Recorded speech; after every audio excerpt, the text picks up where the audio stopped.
Okay, good morning, everyone. It is 11:03, and with respects to everyone's time, we will go ahead and get started. My name is Sherelle Towns. For those who do not know me and have not joined us in this platform before, I am the program director for the CCS program here at the center.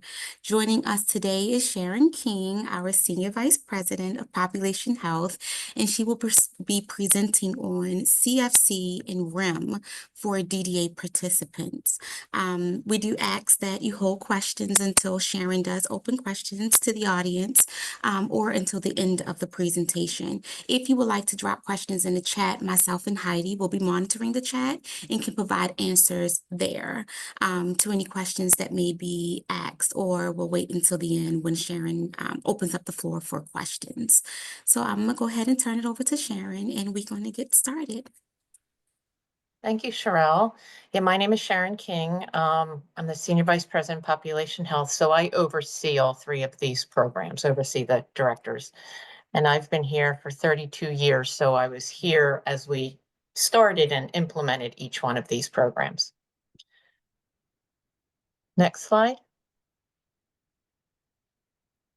So what we'll cover today, some general differences between DDA, CFC, and REM. And the general differences are kind of like how I have it in my head and how I understand the three programs. I'm also towards the end going to do some regulatory differences in the direct care services. And I'll go over REM eligibility and services and CFC eligibility and services. Next slide. So the difference is that the purpose of each one is a little different. DDA is living your best life in the community. And it's really about what they want to do in the community, helping them to be more independent. Community first choice is care at home to prevent nursing home placement. So it's more about care at home. They can extend if they're going other places, but it's really about care. And REM is a carve out from a Medicaid MCOs and medical case management. So it's actually a state plan fee for service instead of being in an MCO. So the participants, DDA is developmental disabilities, CFC is physical disabilities, and REM is based on medical diagnoses. So I think the difficulty is when somebody has two or all three of these. You could have a medical disability, medical diagnosis that can cause both a developmental disability and a physical disability, or one or the other. And then that makes you eligible for more than one program. And that's where it sometimes gets confusing. Next slide. So REM program eligibility and services. The eligibility, again, it's a carve out. What happened in 1997? Medicaid went from fee for service. So fee for service is when you go to the doctor bills Medicaid. A nurse or somebody comes to your home, they bill Medicaid. Everybody bills Medicaid. And in 1997, Maryland Department of Health, who was doing Medicaid, said, nah, we're not going to do this anymore. We're going to have MCOs have providers, pay the providers, and everybody bills them, and we'll just pay them like per member per month. So that Medicaid no longer had to do these provider enrollments and paying the bills. They would have the MCOs do that. But they knew that there were people who had a lot of medical complexities and might have had a lot of specialists. Maybe they had 8 to 10 specialists, and then they had a nursing agency, an equipment company, physical therapy. And that each MCO was going to have their own provider network. It's kind of like when we're choosing our insurances, that when they were choosing the MCO, they would probably base it on the doctor that was most important to them. And then they might have to change 5 doctors and their equipment company, or maybe their nursing agency, because they're not a provider in that managed care organization. So they wanted to prevent that from happening. And that's how they came up with REM. So it offers, again, fee for service, so they can go to any Medicaid provider. So it's for people who have community Medicaid. So you can't be in REM if you're living in a facility. You'd have to wait until you got community Medicaid. If people are eligible for REM, and they're in a facility and the only way to get out is for REM, we will help with that discharge and try and get them on REM the day they go home. But as for community Medicaid, specific diagnoses, there's over 300 diagnoses. And each diagnosis has criteria and documentation that they're looking for to prove that diagnosis. And then each diagnosis has an age range for when they would need a lot of providers and be expensive. Most of them, I would say, go up to 21. There's a few that go less than that, like cleft lip and palate, based on when that would be repaired. And once it was repaired, you wouldn't need the level of services. Most of them go to 21, and then there's some that go all the way up to 65. So the most common diagnoses are cerebral palsy, and that's broken down into different kinds. Quadriplegic cerebral palsy, I believe, goes up to 64, 65 till you get Medicare. Diplegic, I think, ends at 21. Spina bifida, quadriplegia, and cleft lip and palate. They're the most common diagnoses right now in REM. And then the services. So you get fee for service. So you get what they call state plan services, anything that anyone else can get in Medicaid. And you can also get, you'd get medical case management automatically through the coordinating center. You can get shift nursing or private duty nursing. Now, children even not in REM can get that. That's what they call, it's an EPSDT, which is a law saying that every state plan, so every Medicaid, regardless of what state they're in, has to have certain services available to children. So those services, and one of them is shift nursing care, is available to children if they need it. That goes away when they turn 21. So if they're 21 and they're in REM, they can continue to get shift nursing care, which is what we call private duty nursing, as opposed to skilled nursing is typically a nurse coming to your home once a week or every few days to change dressings on a wound or something like that. Durable medical equipment and durable medical supplies or disposable medical supplies, which again, state plan services, like anybody can get them. In REM, we may be able to get other things approved, and fee for service Medicaid. Next slide. So Community First Choice is one of 3 programs. I'm focusing on that one for this presentation because you can't be in more than one waiver. So if you're in the DDA waiver, you can't be in the Community Options waiver, but you can get almost all the same services in Community First Choice. You could also get CPAS, Community Personal Assistance Services. There's not as many people in that program. But really, if you're in the DDA waiver, you could have either CFC or CPAS. So the Community Options waiver is an alternative to living in a nursing facility. So many of them are discharging from a nursing facility. That's the intention of it. You can discharge with Community First Choice, but the intention is they wanted to discharge people from skilled nursing facilities. Community First Choice started in 2013 when they decided, okay, we're getting people out of nursing facilities, but we're just filling the beds back up. How can we prevent people from going into a nursing facility?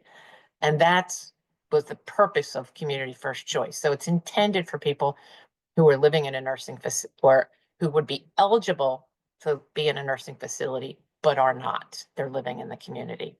And Community Personal Assistance Services is they would not be eligible for nursing home placement, skilled nursing facility, but they do need some assistance with activities of daily living. This was a program that had been around forever in the health department, in each local health department as MAPC, Maryland, it might have been Medicaid Personal Care Program, Medical Assistance Personal Care, MAPC. And they just put it into this umbrella so that all personal assistance services were getting paid the same way. Next slide. So what makes somebody eligible for CFC is Medicaid, community Medicaid, skilled nursing facility level of care. and that would make them, and it's any age. The waiver is 18 and up. So the waiver would be somebody who also would be skilled nursing facility level. They're typically living in a nursing facility, skilled nursing facility, but there is a registry. So there are people in the community who put themselves on kind of like a waiting list, a registry, and they'll open that up, and they're opening up a lot of them. And they're probably people who are not eligible for community Medicaid, but would be eligible for Medicaid in a skilled nursing facility. And then the financial criteria is a little bit different. Can't be a millionaire, but your spouse doesn't have to live in poverty. You don't have to both be eligible for Medicaid. So I think that's why people are on the registry. They want to be eligible under the waiver, or they want additional services that are not available under CFC, that are only available on the waiver. But for CFC, Medicaid, skilled nursing facility level of care. And these are the different services you get for each one. So you can see the waiver, you get more services. So when you're in CPAS, you just get the personal assistance services, support planning, which is what the coordinating center and many other agencies provide, and the nurse monitoring. In CFC, you get all three of those, plus you could get what we call a PERS, personal emergency backup system, the button to call 911. Transition services is if you are discharging from a skilled nursing facility. When you're living in a skilled nursing facility, whatever check you're getting, they take that and you get money for incidentals, but it's not enough money if you are moving out of the nursing facility to be able to afford basic necessity, sheets, towels, food, until you get your first check. So there are transition services to help with that transition to home. Consumer training, so training our clients, and then home delivered meals, assistive technology, and accessibility adaptations. That little one beside them means there are items that substitute for human assistance. So there are things that are available to them when they don't have a personal care attendant. So once you have assistive technology, it's in your home, but it's to help you when you don't have a personal care attendant. It might be door openers and things like that. Home delivered meals you should only get at the time that you don't have a personal assistance. So that's what those ones mean. And environmental assessments help to determine what kind of assistive technology or adaptations you might need. And then in a waiver, you can get all those services. And in addition, medical daycare. Now you can get medical daycare also if you're in CFC and CPAS, but you would be in the medical daycare waiver. It's a service in each waiver. And if you're not in a waiver, it becomes its own waiver. And then you can get nutrition, dietitian, family training, behavior consultation. And I think the big one is assisted living. People might want assisted living instead of personal assistance services, and then Senior Center Plus. So that's all three programs, but I focused a little bit on CFC. Next slide. So the difference is, I know this is small, but I was trying to take regulations because the first slide was like how I think of each program and the intention of them. This is so the direct care. So in CFC, you get a personal assistance, personal care attendant, personal attendant, whatever. They're all interchangeable. Personal assistance services, I think what's in the regs. DDA, you get personal supports. There's a lot of other ones you get, but Okay, personal because support seems to be the popular the one. thing is, the way we want to approach this is something that will not make Carmen feel. And REM is typically you can get home health aid services and things like that, but it's typically if you need direct care, it's private duty nursing, skilled nursing care. So I didn't explain that. That's if you have skilled needs, you have a trach, you have a vent, you have something that lay people or a home health aide could not do. That's skilled nursing needs. But CFC is defined as there for assistance with activities of daily living. This comes out of the regulations. Delegated nursing functions, if the assistance is specified in their plan of service and according to the Nurse Practice Act. So there are some things that can be delegated, There's some things like to delegate medications, you'd have to be certified. So it'd have to be a CMT. They consider putting a formula down a G-tube feed to be giving medications. So maybe they could put water down a G-tube feed, but not a formula unless they're certified to provide medications. You wouldn't delegate, suctioning a trach. So what is delegatable and what isn't? You could delegate, maybe, it's really up to the nurse, but you could delegate changing a dressing, but not assessing that wound. So assistance with activities of daily living and things that can be delegated by a nurse, assistance with tasks requiring judgment to protect a participant from harm or neglect, assistance with or completion of instrumental activities of daily living, if they're also provided with activities of daily living. So activities of daily living could be more around meals, prep, and feeding you might need help with. The instrumental activity of daily living going with that might be helping them to shop for the food. And then assistance with the administration. A personal care attendant or personal assistants can give you the pill if you can take it yourself. They'd have to be certified in order to actually give you the medication. So they can assist with the self-administration of medications or administration of medications or other remedies if they are certified in that. So that's where CFC is really more about helping you with your activities of daily living, the care that you need to get through the day. DDA personal support services are individualized supports delivered in a personalized manner to support independence. So their independence in their own home and community in which the participant wishes to be involved based on their personal resources. B, personal supports provides habilitative services, so helping to improve and awaken alert overnight staff to support assistance for participants who live in their own or family homes with acquiring, building, or maintaining skills necessary to maximize their personal independence. So again, it's about community independence. It's not about really taking care of somebody. And then REM again is more around usually private duty nursing.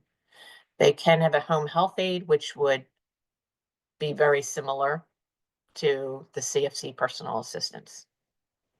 So that's where there is some overlap. Next slide. And that might be it. Questions. So it does get confusing when you're eligible for more than one and when the services are similar. They do meet up at Maryland Department of Health. Right now, I believe it's if somebody has skilled nursing care, that there's a meeting up there with Division of Nursing Services, whether they're in REM or model waiver, however they're getting their nursing. DDA, someone from DDA and someone or multiple people from DDA and what we call CFP, Community Options Waiver, CFC, and CPAS. They do have a meeting up there right now. It is for individuals who have skilled nursing. They want to make sure that individuals are getting the right level. So if you need skilled nursing, why would you then, what happens when you get personal supports? I did ask if they could include people that did not have skilled nursing when we're having issues with going back and forth about what they should